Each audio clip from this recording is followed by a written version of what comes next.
चलिए आज मैं आपसे एक सवाल करता हूँ कि क्या इस देश में किसानों का सम्मान है। आपको एक परिस्थिति देता हूँ, उसके बाद आप अपना उत्तर दीजिएगा। एक मोहनलाल नाम का एक व्यक्ति है जिसकी 20 साल की एक लड़की है। वह अपनी लड़की के लिए एक योग्य वर का तलाश कर रहा है। उसे रामू नाम का एक व्यक्ति मिलता है जो सरकारी विभाग में चपरासी है। हालांकि वह परमानेंट नहीं है, फिर भी सरकारी चपरासी है। और एक श्याम नाम का लड़का है जो पेशे से एक किसान है। तो आपको क्या लगता है, मोहनलाल अपनी बेटी की शादी किसके साथ करना पसंद करेगा?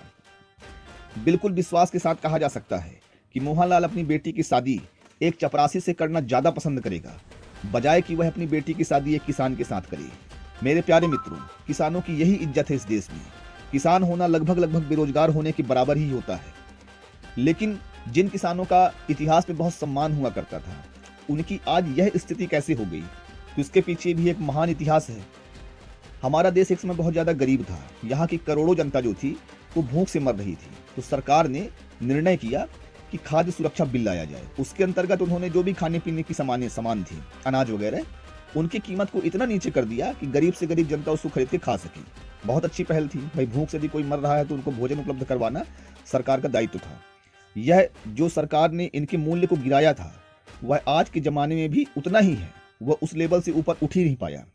तो मेरा सवाल यह है कि पूरे देश में खाद्य सुरक्षा, लोगों को भोजन उपलब्ध हो, इसका उत्तरदायित्व तो केवल अन्नदाता किसान ही क्यों वहन करे? गरीबों को खाना खिलाना एक बहुत महान कार्य है, लेकिन इसका भार सिर्फ किसान वहन करे, यह अच्छी बात नहीं है। इसका भार पूरे देशवासियों को उठाना चाहिए। उद्योगपति हों या सरकारी नौकरी वाले हों या कोई भी हो, यह पूरा दायित्व इनका भी है कि खाद्य सुरक्षा का भार केवल किसान न उठाएं, ये सभी मिलकर उठाएं।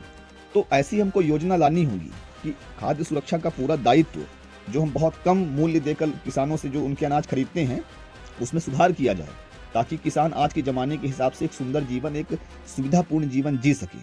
तो मैं तो किसानों के विकास के लिए हमेशा प्रतिबद्ध हूँ, उनके समर्थन में हूँ।